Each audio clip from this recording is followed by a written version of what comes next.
Hi, everybody. I think we are Hello. online. Hello.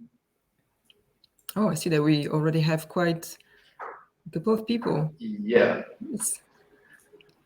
Let me introduce you, Ysaline Vranken, an international coach. I want to say international coach from Belgium, Canada, France. Ysaline, the stage is yours Thank you. right now. Yes, international might be quite a big word for me, but yes, indeed, I've traveled quite a lot.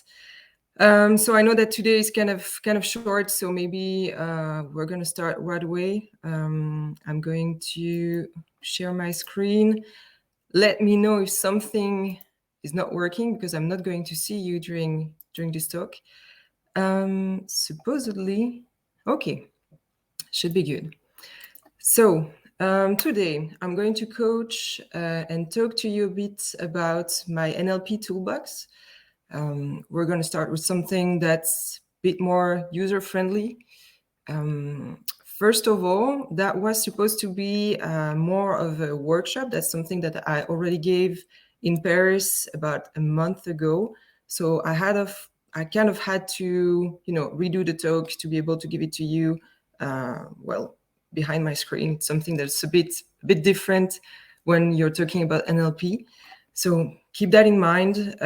If there's something that's not clear because you don't have exercises to do, don't hesitate to reach out or ask questions during the talk. I don't mind at all. So let's start with something that's kind of fun. I wanted to start with a perception quiz today, and you're going to understand why I want to bring that up right now. So, as you know, the human eye can often be fooled by optical illusions. So it means that you're going to end up perceiving things that are not present or that actually might be not real. So in order to communicate effectively, it's really important today to understand that we can all have a different perception of the same thing. And that's something that we're going to talk a lot about today. It means that we all experience the world. I mean, our perceptions, the perceptions that we're going to have of it, the different cultures, the different religions, the possible filters that we might have coming from our background or our educations, they can all make our perception of the world different. So once we're going to understand this, it's going to become easier to respect the other, to communicate better. So what I wanted to start with today is a quiz to get to the heart of the matter. And of course, I advise you that you take notes of the answers that you think might be right. And I will always tell you what the correct answer is at the end of each slide. So let's start with this first one. As you can see, it's a pictures of a lot of gears. According to you, how many of the gears are going to be moving, are going to be working? And please take note of your answer so that you can compare. I'm going to leave you a couple of seconds through each slides so that we can actually see the difference. And you have quite a lot of different possibilities for this answer. From 0 to 9, you can find something that suits you. So as you can see, your eye is actually picturing something that moves, but in reality, there is 0 gears that are moving. So the correct answer for this first slide would have been number A. The second one, we're going to have 4 of them. How many black circles can you see in the intersections between the squares? I think that you can kind of imagine where I'm going with this. Because your eye is going to see lots of blinking circles.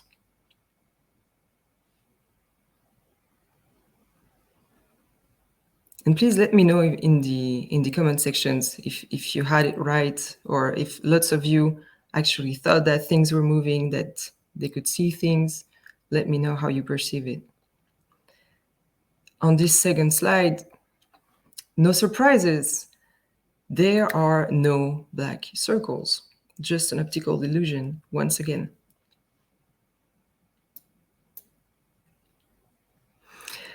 That one was a really tricky one.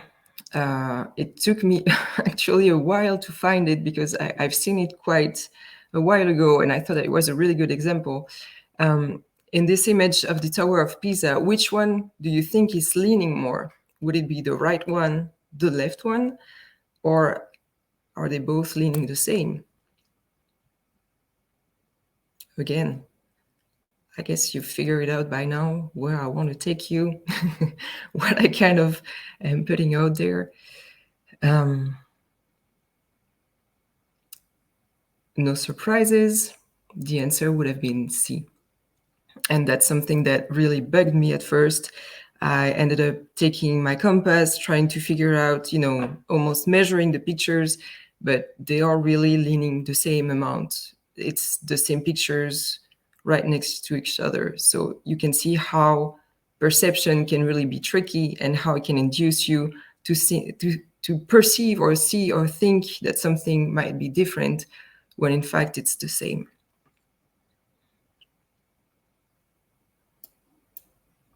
Our last one for today. There's a typo there. It's one that's you've probably seen it on Facebook, on LinkedIn. It's coming and going around for quite some time, but I think it's a really good one. I used to be really, really bad at math. So when I was younger, I would have said, yeah, there's one that is really longer than the other.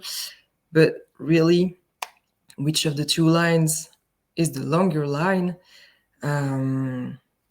Doesn't look like it, might not seem like it, but both of them are of the same length. And you can come back to my presentation when it's available, whatever, if you want to measure it, it's the same. So once again, the perceptions that we can have of things can really induce us and tricks us to make mistakes. So this is going to be most of our points today, depending on where you're from, where you're coming from, what the context is, you're always going to see and perceive things differently than your neighbor or the people that you're working with. And that's something that I invite you to really keep in mind, whether in your coaching, whether it's just today during my presentation, even if that's just that, it's enough. It's just that what you see isn't always what you get, and what you get isn't always what you see. And it's not going to be the same for the people that are next to you, even if they're in the same room, in the same meeting, or with the same information. So that was kind of our small introductions so that you can already see where I'm going to go. The agenda for today, basically I'm going to talk about, of course, why I chose to talk to you about NLP today. Really briefly, what is NLP? If you've already heard about, you know that I could already teach about 2 weeks just on historic of NLP, and that's not going to be the point of today. What the practices can be used as coach. I mean, there are tons of them. I'm going to pick a couple of them that you can use today, because I want this talk to be available for everyone, and of course that you can come back to it. But also it's really introductory, so I'm not expecting you to know what I'm talking about, and I want it to be, that everyone can just come and take whatever they want, whatever your level is. And then, of course, hopefully we'll have time to have a wrap up. So why NLP? Well, following a basic 3-day training of NLP, it was given by Coaching Quebec when I was in Montreal, so it was in French, of course. I already did a lot of readings, a lot of research, and I was thinking that it was something that could help me in my day-to-day situations and in my coaching. I started thinking that these practices could be used in our everyday situations at work, especially when you're an agile coach and you're supporting teams. It would be interesting to, break down the silos. That's what we're trying to do every day. But break down the silos also for our coaching practices or coaching methods. The way I kind of pictured it is we only talk about coaching as if there was only one way of coaching, only one coaching method. And I'm talking about that especially in the Agile coaching environment. I'm not talking about all kind of, freelance coach that are just consulting on the sides. That's totally different. But in this case, why should we restrict ourselves to the well-known frameworks or the well-known methods that we already use every day? I mean, Scrum, Kanban, SAFe for people that love SAFe. They work in some contexts, they don't in others. But sometimes I feel that we restrict ourselves in just imagining that we have to follow their plans, we have to follow their processes. So they're wonderful, they're tools, they're great, they're inescapable basics, perfect. But I'm convinced that there are lots of different methods and approaches that we can actually use while we support and lead groups of people. I was lucky enough to have traveled, to have lived in different countries, to have seen agility in different countries, because it's not the same approach, it's not the same mindset, unfortunately. But through some of these experiences, some of the teams I've worked with, whether they were in IT or not, whether they were agile or not, I regularly had to challenge my beliefs and the knowledge in order to answer the best I could to, new situations and to be able to support teams to become more autonomous, more mature, and also to be more fulfilled at work, because that's also a big part of our job, obviously. In this case, after all of that training and all of that reflection, I thought that lots of people are actually practicing NLP without even knowing it. I know that NLP has a really bad rep, and for some cases, it's well-deserved because it has been used in some context, in some situation, with a really bad intent. But you'll see that some practices can actually be useful and can be used in communication and to better the communications that you have with your team. So that's going to be talked about today.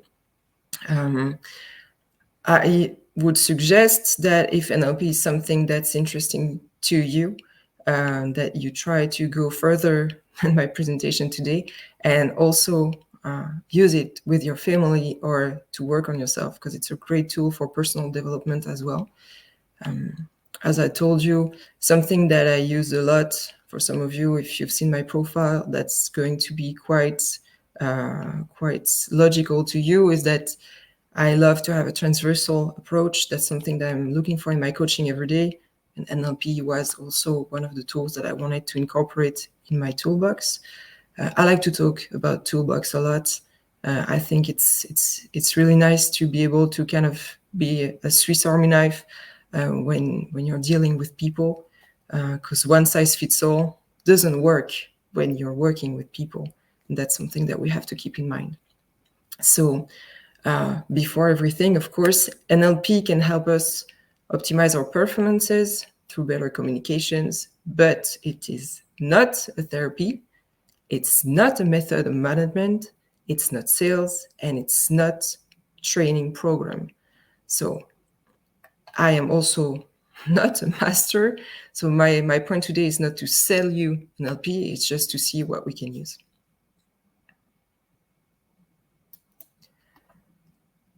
As I said, I'm not going to talk a long time about what is NLP, how it was founded, but just a brief summary could be interesting. So NLP, for those of you who doesn't know, it's Neuro-Linguistic Programming, in French, PNL. It's not just a rap group. It's also, something that you can use as a tool. They say that it was created through around 1970 by Richard Brendler and John Grinder in California, Palo Alto, all this wonderful time that people were creating and starting new developments, new methods, kind of seeing, going outside of just the processes and kind of being more human-centric. I'm saying being more human-centric because, it's not always the case. But NLP was usually based on observation of behavior, on new approach of human functioning. And that's something that we're going to talk a lot about today. It has different models, it has different techniques, usually techniques that can be used either and or in personal development and professional development. The goal of NLP mainly would be to improve communication between people, but also improve ourselves. And the entire motto that they can use is modeling of the human excellency. And something that's interesting when you're dealing with Agile is that it kind of does the opposite, is that they care more about the how instead of caring about the why. And that's also a mindset that's a shift for us when we're talking about Agile frameworks and going through NLP.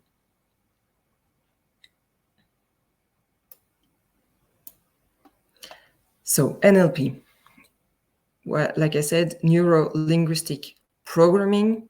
So neuro, it's because the experiences and the programs that are coded in our brain at large, in our neurological systems, are always a representation of something that we gathered.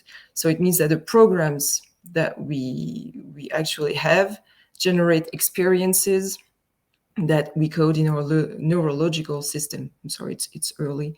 I should have done some warming up classes.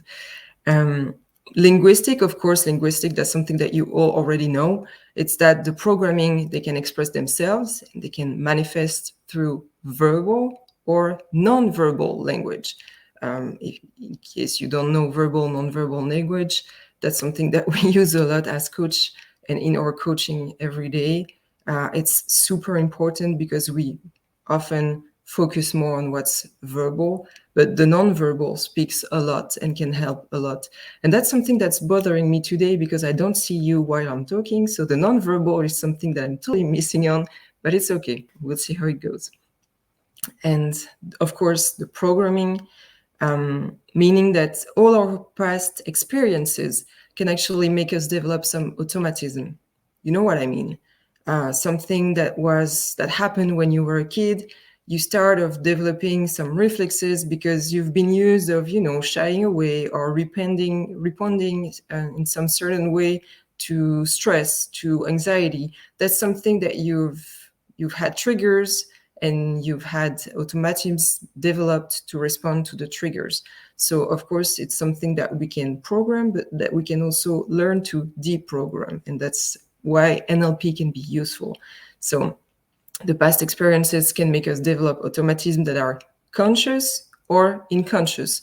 And when I say unconscious, it can be the way of thinking, the way of acting, how you feel. It can all be triggered. And you'll see that we have some tools that can be really interesting with that. So in summarized, NLP would be, the neuro would be the way that you think. The L would be linguistic, your language, verbal, nonverbal. And of course, the programming would be your behavior about all of it, how you position yourself, how you answer to it, and how it can be perceived by other people, whether it's your language and your position. I mean, it's really at large. Since no one is interrupting me, I'm guessing that the presentation is available visually for everyone, so that's good. NLP. NLP can be a tool to support change management. That's something that's interesting when you have more than less. About every company that I know is trying to go through change management today. Whether it's digital, whether it's agile, whether it's both, everyone is changing. It's kind of what's happening today in our society. In every kind of situation, change is everywhere and it's all the time. So NLP can be actually a great tool to support it. Why? Because when you have change, you actually kind of agree that you go from a point A, that's going to be our current state, to a point B, that's going to be the desired state. Whichever it is, whichever you want, whichever your company chooses, whatever, you have to go from a point A to a point B. NLP is going to be able to offer you a real toolbox that's going to allow individuals to actually act on their behavior, act on their strategy, act on their skills, and act on their identity. So going from point A to point B, you're going to have lots of things that's going to happen. you're going to have some interferences that might occur. We usually call them 7 C's. It's the same in French if you want to look. The words are pretty much the same, so it's easy that way. You're going to go through confusion, through some comparison, through some conviction, through conflict, content, catastrophe, context. All these interferences are something that are going to happen. Not all of them at the same time, not especially all of them, but at least once you can be sure of it. And to help going from this current state to the desired state, all of these interferences, if they appear, should be treated, because that's going to be a baggage that you're going to drag with you, or that's going to, impact the way the change is going to be made. So that's something that you're going to address in order to make the situation better. So NLP tools can actually help you change these interferences. They can help you change your belief system, change your behavior. They can help you change, and figure out some internal conflict. For example, part of me would be saying yes, but part of me would be saying no. That's internal conflict. What can we do about it? That's something that NLP can do. And they can also act on the level of resources. And that's something as coach that we use a lot. It's act on the level of resources of our coaches. For example, them, trust, self-worth, self-respect, self-reliance. All of this is something that you can actually change and help them better themselves while planning strategies that are not going to make them self-sabotage themselves. And that's something that we see a lot in teams today. Whether these strategies are conscious or unconscious, we can, push the trigger and say, okay, that's something that you've been doing quite a lot today. That's not going to work. NLP can help going through this change and can help change that. Something that's going to interest you probably a bit more than everything I've been saying until now. Some application of NLP today. So I'm going to go through the representational systems and the VCOG, as we say. You're going to see what I'm talking about. Anchoring, that's a big one. The metamodel and the synchronization. Keep in mind that this was supposed to be a workshop, and that's how it was built. So that's usually coming with exercises that you can do in teams to get how you can apply them. In case you want the exercises that I'm not going to be given today, you can, come back to me and I can give them to you after the lecture or later in the days. That's not an issue. Why should you give it a try? What I'm going to say today, what I'm going to present to you today is really, really light to the real theory that is behind NLP. So if it's something that's interesting to you, there are tons of researches, tons of really perfect books that can, bring you further in this use of NLP. Of course, today there's no way for me to give it all to you, since it takes years to actually know it all. But if you've ever felt that you cannot always understand what your interlocutor is saying, or sometimes they don't always understand you well, if you can't always decide on the best strategy to advise your coaches to learn, if sometimes you would like to actually give a better impact to your message, or that you would like to learn to be able to observe and analyze the postures of your team members, to analyze them better in order to actually respond correctly to their needs. If sometimes you feel stuck in your individual coaching because you want to improve your communication, you want also to ask the right questions. That's something that we debate a lot as coaches. What are the right questions? How far can we go? We're not psychologists. We're not, we don't always have master in psychology. We're not psychiatrists. So how to bring out what's going on, how to ask the right questions. If you ever felt something like this, if you ever questioned yourself like this, then NLP might be a tool that you could use and that could help you. So, the representational systems and the VCOG. As you can actually see, I was a really bright student when it came down to digital, PowerPoint and everything. So it's really a big talent of mine. So I hope that you enjoy the whole presentation that way. Representational systems, something that you already know that we use every day, unless you have something that stops you on a health point of view. To get in touch with our external reality, we actually use our 5 senses. So there is visual, auditory, olfactory, kinesthetic, and gustatory. We see through the visual, we hear through the auditory, we can actually feel through our body moving and feeling and touching with the kinesthetic, and we can actually, of course, use our sense of smell and our sense of taste, so olfactory and gustatory. So it's through these 5 senses that we actually receive informations that are coming from the external environment. We all actually have a dominant representational systems. You might be someone that's more visual. You might be someone that's more gustatory or auditory. Everyone's different, but even so, it doesn't stop us from using the 4 others depending on the context that we're facing.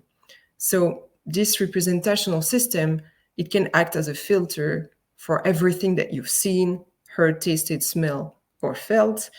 And it codes all of these elements in our international organizational space. So it's a really big NLP word, meaning what actually makes our world and our map of the world ours.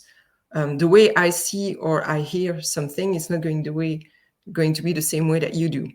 Something that's bothering you might be actually enjoyable for me. That's always different for everyone. So we all have different perceptions of the same information, and it makes every world actually unique. What you need to know is that NLP usually defines 3 principal representational systems: visual, auditory, and kinesthetic, but they also use the VCOG as a big one. Depending on which teacher you're going to have, they're going to focus more on one or the other.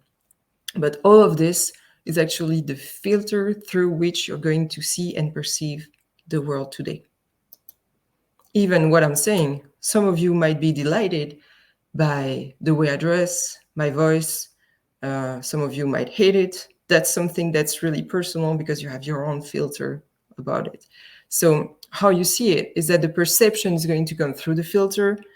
The internal representation of our reality is going to be equal to the way that we're going to code and process the information through the 5 senses. And that's something that you have to actually keep in mind when you have someone in front of you that's asking for help, or that's, not always feeling well, or that you need to support within one of your team or whatever your context is. Because the perception that you're going to have of what they're telling you might not be what they're trying to tell you. And also what's going to be their dominant sense might tell you something more about how they've been perceiving and receiving the external information.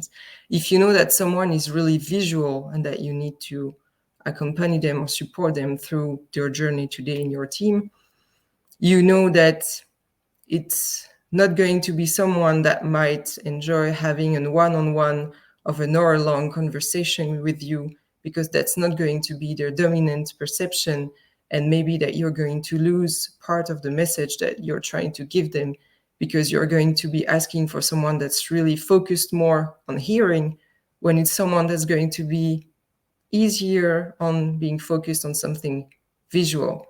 So that might be something that keep in mind. Try to focus on finding out what people in front of you are. For example, I'm someone that's really visual. You can talk to me for 3 hours. I'm only going to remember maybe 2 or 3 words that you're going to say to me. But if I have to read an entire book, then there is no issue with me remembering everything that I've read. Same thing. I cannot, deal with audiobooks, for example. That doesn't help me at all. So just figure it out for yourself, because that's interesting to know what you are, and therefore how you can orient your context and the way that you're going to process the information. Like I said, if there's something important that I need to remember, there's no point in listening to it. To me, I know that I need to read it. Well, if you're gustatory mainly, then I don't know how you're going to end up trying to taste the information, but more often than not, your visual, auditory, or kinesthetic, olfactory would be, we all have it. What, like we say in French, the Madeleine of Proust, olfactory, or, the dishes that your grandma was making when you were a kid that you can still smell, that has a really big anchor, olfactory. Well, you see where I'm going with this.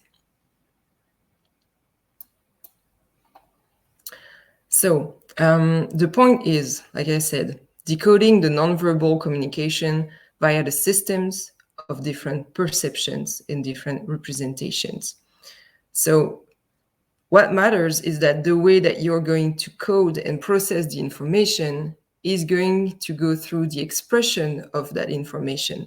And the way you're going to communicate that information is going to be either verbally or non-verbally. I know that some people are not gonna like this. I've had some comments on it on precedent presentation, but they used to say, I know it changed, I know that not everyone agrees, but that around 93% of our communication today is nonverbal. I'm going to keep that in mind, because what matters is not the number, it's that it's still true. We always focus on the words that we're hearing, but what matters is how you see people, is how they react, is what you can see of the way that they're going to communicate the informations that they have, how they're going to express themselves. And that's something that a lot of coaches have struggled with in this confinement. The fact that we're working a lot in remote is that you're kind of losing the nonverbal. If you have people that are not using their webcams, or that are not really, they don't really like to be seen behind the screen, I get it, it's fine, but it's true that in your everyday work, you're missing on big cues there, because verbal is one thing, but it's not the entire communication, it's not the entire expression. And it's not just for coaching. Your human resource rep, your recruitment, you're just working in sales, it's the same. You need to see, you need to be able to see how the people in front of you are going to react to what you're saying, what you're trying to sell, how you're trying to, get the information about something that you saw in their CV that you don't understand. It's not just hearing them, it's seeing them. It's a whole in the communication that you're losing if you don't. So with all of this, you have also analysis of all the physical indicators, what we call micro in this, is such things that you all use probably all the time without knowing that it can be referred to NLP. The eye movement, the breathing, the tempo that we're going to use when we're talking, the tone, the skin color. For example, you can tell that it's okay if we're like about a couple minutes in, I've calmed down. My tempo is a bit more slower. It's a bit quieter. I'm breathing better. It's okay. But you could tell probably that I was a bit nervous at the beginning, because even though I'm not someone that flushes easily, well, my breathing was a bit higher. That's all indicators of something, of an information that you can gather and that you can use to detect something that your interlocutor is not telling you, but is still passing and expressing.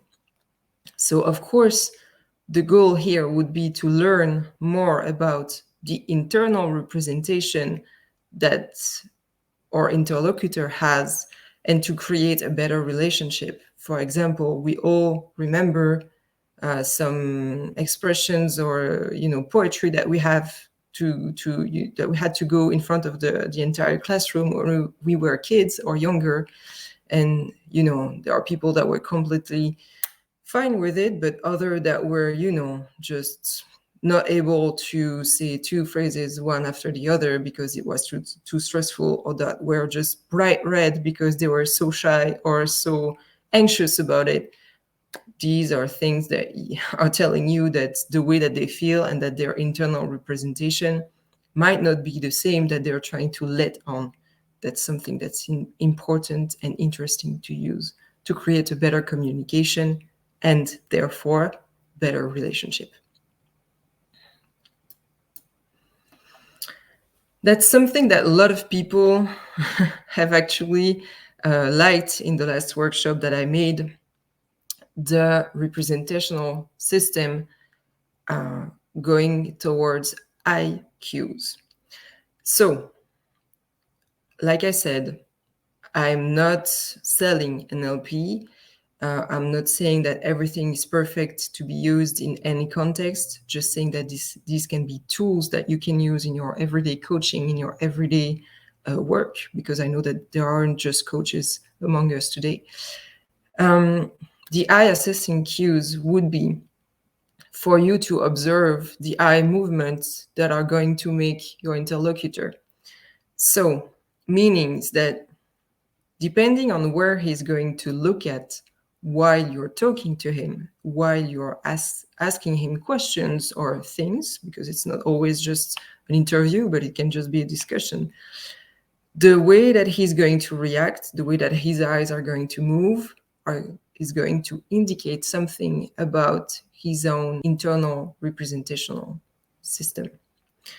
Meaning that if he's raising his eyes like this, above himself, on the right side, he's going to make a constructed visual, meaning that he's going to be constructing images.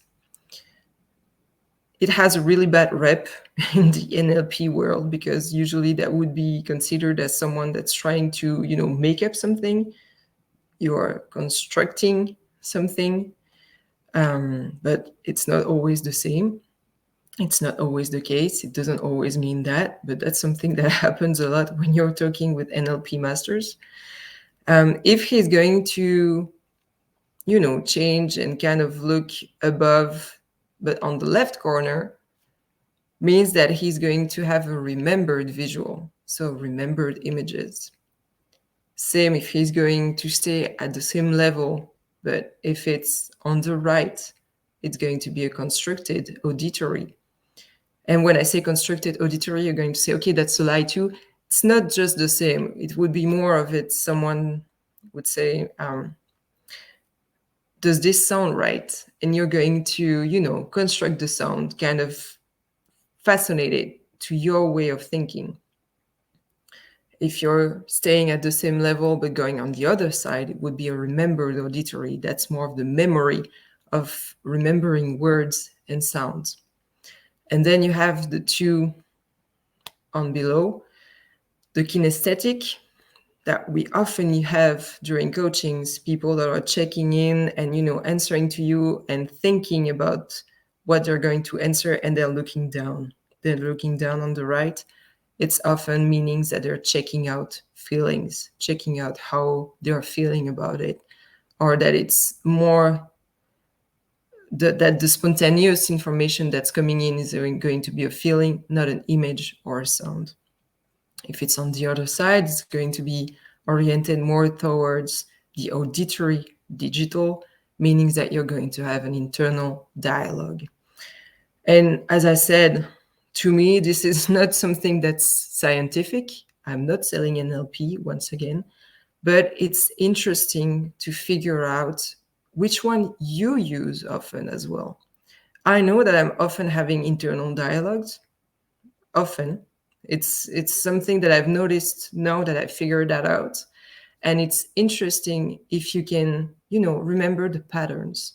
It's not always going to be right on the money. And, you know, it's going to be, okay, he's, you know, raising his eyes on the right side, he's lying to me. That's not how it works. But if you're coaching people on one-on-one and you're seeing them a lot and they have issues, answering to you. They have issues talking about what's going on. And you kind of see a pattern on the IQs. It might give you an indication on what's going on. And that can be useful to you. Once again, all of these are just, toolbox and supplementary tools that I'm giving you to be able to have better communication and better relationship. In the workshop that I gave, we had a couple of questions that were oriented to make the eye move in some way or another. And it was interesting to figure that most people were doing it unconsciously, and that they kind of clicked and were like, okay, then it's true that you're asking me something about when I was a kid and I was, just moving my eyes up on the left corner. And it's just something to know so you can use it and try to, as I said, have a better communication. I wouldn't bet the next gain on the lottery on it, but it's still better than nothing when you're talking to people. Because as I said at the beginning, one size fits all doesn't exist when you're talking about human beings. And it's also pretty right. So a really, really, really big technique that you already all know, that you probably all use, that you've probably seen, that you probably already used without knowing it, anchoring. It's a technique of positive reinforcement. Some people are telling me, okay, it's just bullshit, it doesn't work. You already do it. We all do every day without knowing what it is. So anchoring, it's going to be a sensory stimulus that's going to be external or internal, that's associated with a state of the organism that's going to be in such a way that when it will be reproduced in a similar context, it arises automatically the same answer. So it's going to be the setting of an association between a lived experience accompanied by its emotional feeling and the unique stimulus that's going to allow you to relive the emotional feeling. So, as I said in French, it's a mécanique naturelle. It's something that our brain already does. Why Michael Phelps? It has a purpose today. It's not just because I think he's a good athlete. He already said in many interviews that he's using music as an anchor. It's something that lots of sports coach already do. It's, trying to anchor you to be able to find yourself in a better mindset, in a mindset that's suitable and adapted to the context that you're in. He's doing it with music. You can do it with plenty of things, but most of all, people usually use music. Whenever if you're doing sports or whatever, if you're going to the gym, you're always going to see people that are pretty much working out alone with their headsets and music, and they usually have very specific playlists that they're going to use depending on what they're going to work on today, or depending on the goal that they have. And that's anchoring. You're trying to get yourself in a specific mindset to achieve something. So for some example, I know that for me, it worked a lot. I used to do lots of weightlifting. That's something that I really love. But you know that when you're doing weightlifting, sometimes it's really heavy. And sometimes you really have to be in a certain mindset before going to the bar and being able to lift it. As some of my friends would be saying, you have to be pumped. Okay, yeah, but how do we achieve that?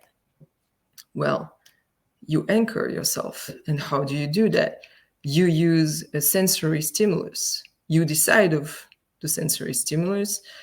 We've all seen, for those of you who watch tennis, Rafael Nadal on the court, setting up all his water bottles, because to him, that's something that's really important, that helps him focus. And if they're not really perfectly aligned, then that's not going to work.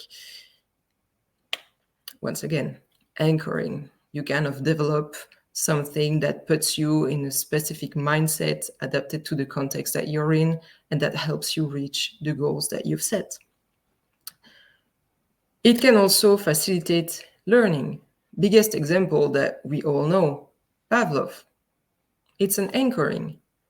So you can actually, not the same way, I wouldn't ask you to try that on your children when they're trying to study next week, but, well, not next week, it's on holidays, but next time. You can actually use it in a specific context to help you study, to help you learn, to help you be in a better mindset. So we are actually always constantly defining and responding to anchors. Publicity today, marketing is really good at anchoring. We all knew some jingles that we've heard 30 years ago, 20 years ago. If you're more than 30 or 40 that you heard when you were kids, that you can still totally play and totally recognize. Good anchoring done by publicity. McDonald's, we all know the colors, red and yellow. We can figure them out anywhere. You can recognize them anywhere. It's also a type of anchoring. So it is the setting up of an association between a lived experience and an emotional feeling. And when I say that it's a positive reinforcement, it's because we're going to want to do it on a positive experience. There is no point in anchoring a bad feeling. You don't want to relive that. You don't want to find yourself in this context or in this state of mind again. So there is no point in doing it with a negative reinforcement. That has really no purpose today, at least not in my coaching. Maybe if you do, I'm really interested in knowing what you've done about it, but I haven't seen it used that way ever on a positive side. So as I said, it can be visual, it can be auditory, it can be gustatory. Like I said, your favorite food. Sometimes all you need is just, good meal that makes you feel good. That's just something that's going to make you feel warm on the inside, make you feel cozy, that you're just going to know that you're going to be kind of happy about it. And it's just food, but it brings you back to maybe some better times, to maybe something that your mother used to make when you were a kid. It's just sentimental, and it has a positive sentimental effect. Olfactory, it's the same. When you know that some shops today are using a smell to make you think about the shop whenever you hear the smell, well, olfactory can be a really good anchor. And you can also have a spatial state, kind of the deja vu feeling. Well, it's the same. You're especially someone. We all have a space that we feel good in. For some people, it might be, I don't know, top of a mountain that they've been climbing for 10 years, and that they just love how peaceful it is when they are up top. And that's a spatial state. That's an anchor to them. For some people, they used to go to the beach when they were kids with their grandparents, and it's just Brittany, and they love the beach there, and it always brings them back to a good feeling in a good place when they were kids. So that's how it is. It allows you to place yourself and someone in a positive state by choosing pleasant emotions and memories, and this as many times as necessary. So it's something that you can use with your coaches as well. So the Metamodel, it's the last one that we're going to see. It's a linguistic tool that's going to help us analyze the language between what is said and what is unsaid, kind of like the iceberg, with the use of psychological filters, the deletion, the generalization, and the distortions, meanings that you have a linguistic reserve that's encoding experiences and thoughts, and it's going to be used through questions. So to summarize, the Metamodel is going to be the art of asking the right questions, and that's something that we use a lot as coaches. You have tons of examples of distortions. The biggest one that we usually have is the mind reading. So that's something that you can actually analyze when you hear some people talking. We all know people that use them in everyday situation when you talk to them. the use of filters. So mind reading, you pretend to know what's going on in the other person's head. Well, I know very well that he won't be happy. Okay, how do you know that? What makes you think that? The cause and effect, so you're going to assume that I is going to imply that B has something in common with A. Well, he didn't say hello to me this morning, so he must be in a bad mood. Did he tell you that? Is there really a reason that he must be in a bad mood? Maybe he just didn't have the time to say hello. Cause and effect. The presupposition, meaning that you're going to use limiting beliefs in your choices. That's something that I've heard a lot coming from managers. I wonder what excuses he's going to find for not coming in today. Okay, you're presupposing something. It hasn't happened yet. You don't know what's going on. You don't know if he's coming today or not. Presupposition. The complex equivalency, it's something that I heard a lot in my one-on-one talking when you have people that are not getting along in a team, something that happens. When two experiences are interpreted as being closely associated with each other, well, he laughs, so he has no respect for my work. What's the comparison between laughing and the lack of respect? We don't know, but that's something that's coming up a lot. The generalization, the second one is generalization. So it's a model operator of possibility. So it's a process that's going to delimit what's possible. It's impossible for me to forgive him, something that you hear a lot. Why is it impossible? What would happen if you're forgiving him? What's going on? The model operator of necessity. So it's a process that's going to delimit what's necessary. Example, I absolutely must take action, something that we hear a lot. The universal quantifier, that's something that I'm guilty of, my bad, but that you're going to hear very often in a company, the never, the always, using words that express absolute extreme conditions. He is never happy, hence the quote. And the lost origin, people like to use that when they don't know what to say. It's words, phrases, or sayings that are recognized as true, but without sources or context. The last shall be first. We never knew who said that. It's out of context most of the time, and it's just something that you say sometimes to, just avoid the blanks. You don't like that, so you're going to say something, but it sometimes doesn't have a point. And I know it's already time. I'm going to finish this. The last one is the deletion.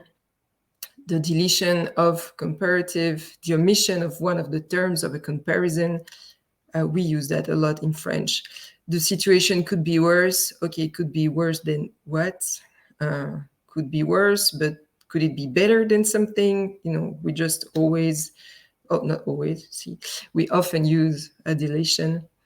The unspecified verbs, so it's going to be verbs without criteria, without specific informations, as, for example, we must not keep an important customer waiting. Okay, so what's an important customer? If he wasn't important, could he be kept waiting then? Keep on asking questions to clarify what they're expressing. The lack of reference index, something that we do a lot in French as well. Subject or object is going to be vague or undefined. It's not obvious. Okay, what's not obvious? You cannot just say that without giving it more reference. There's something that's missing there. Or the last one, the simple deletion. So it's going to be the lack of a specific context or missing object, also mixed sometimes with the lack of reference index that we've just seen above. I don't agree. Managers love that one. I don't agree. Okay. To what would you like? On the other hand, what can make you agree? It's just, it doesn't give enough context or enough answers. So before we finished, like I said, always asking the right questions can help you provide with additional information, clarify the deeper meaning of the words that are used by your interlocutor. That's something that I've been insisting a lot on today. Clarify the meaning, clarify the expression, clarify the information that your interlocutor is going to give you while you're acting as a coach or whatever it is that you do. If you're interacting with people, then you're communicating, whether you think that you are or not. It's really important to really have a clear message on what's going on. And just for fun, the last one, the synchronization.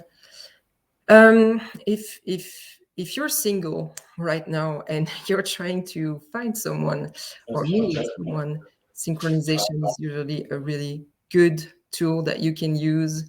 It's something that we all react to, whether we're conscious of it or not. It's establishing a relationship where the conscious and the unconscious are going to meet, and the mirroring effect. This one was just for fun. As you can see, I kind of rushed it on the end. I'm really sorry about that. I hope it was clear enough for you and it gave you a bit of insight on what NLP was going to be. Again, this was supposed to be a workshop. So if you want to have other tools, if you want to have exercises that you can use to try to put in practice what I've been talking about today, or try to, bring it one step further, don't hesitate to reach out. I can give you exercises. I can help you. There's no problem with that. And if you want, I have some recommended readings. Unfortunately, these are all French people, and they didn't make translations of the books. But you have tons of books on NLP, tons of books on PNL if you want to read them in French. These are the three books that I really love because they go above NLP. They are not just talking about NLP as silos. They're opening it up to lots of different things, and they're really, really interesting in the work that we do every day, and they can help a great deal. And of course, if you want my sources and references, please just come back to me. I had tons of them. I can give it all to you. There is no issue with that. Thank you for today. Thank you very much, Ysaline. Do you have any question? Use chat to the Q&A. Don't hesitate. I recommend the second book. I'm currently reading it. Yes, I made a lot of jokes. Sorry about that if it wasn't clear. Sarcasm is a really big issue. I see there is one question. Please go ahead. In the Q&A. In all of this, what's the primary or most important first thing to do? To me, it's just, like I said, the first message that I wanted to bring to you is to be able to maybe be more mindful about the communication and the information that, one, you're going to give to people, but also that you're going to take back. Something that I'm fairly young. I haven't been a coach for that many years. I know that some of you are like me. Some have 10 years of experiences. Something that we most often lack is to be able to really listen and to really observe the people that are in front of us, to be able to help them and to give a correct answer to their needs, and to pay really attention to what they're trying to tell you, not just verbally, but non-verbally as well, is really important. And that would be the first step and first key. Thank you. Thanks. I see something in the chat. Okay. You have to click on the question, see the content. Yeah, your brains were telling you a lot of different things than what I was showing you on the test, I can see. Thank you for the answers. Yes, by the way. People who already joined us, so welcome to you guys. Q&A. Do you have any recommendation for remote team meeting? Yes, one of the biggest, you mean as a tool or as practices? I have no. Okay. If it's as practices, then I would say if you can get your team members to switch on the webcam, that's really important. I haven't met my team yet, for example. I've been working for them for about 10 months without meeting them until last week. And something that was really important was talking to each other, but seeing each other, because else we wouldn't know who we were talking to. And getting to know them physically as well is something that's important in the way that we react to each other. And I think that the message is never fully complete unless you can actually see them and watch them react to your information. That's the first key to me. Losing my voice here. When we're talking, you know, it's a rude for the rules. Yes. I see some reaction in the chat. Can you give us exercises to test your toolbox? Yes, of course. As this was supposed to be a workshop, and I've given a workshop at Agile, I have exercises. Reach out to me on LinkedIn, and I can send you exercises or references or books references if you want. There are no issues. And the internet is, of course, your guide. There are tons of things that you can find online as well. But reach out to me on LinkedIn. That's not a problem. We like the joke. Thank you, Yana. Well, it's 3 minutes. We are a little bit late. Maybe one more question. I mean, when you have half the team at the office and half remote, difficult to see the face and every people in the meeting room as one camera. Story of my life. We just ask people to play along because that's something that you have to, they have to become responsible for what's happening in the team as well. So you you make them understand that it's something that's going to be good for them too, to be able to see each other and to talk to each other. We've asked people to bring their laptop with them just to have multiple cameras, even if they, don't share the microphones, just so we can see people react. And, whether they play along or not, that's something that you can work on, but it's making them understand that it's for their own good as well. And it's important for and also and there is a question from Christophe. Thank you, Christophe. It's not just French rap singer, because most people were asking me at my last conference if I was going to rap, and no, I'm not. Definitely not going to rap. So no. Not one of my talents. Okay. Really thank you, Ysaline, for this session. Really, really interesting. I think that it's time to say goodbye, but Indeed. Thank you very much. Don't hesitate, guys, to put reaction in the chat and during the day. We are not going to leave you. Great. I'm going to go and see what today's offering then. Yeah. The PowerPoint.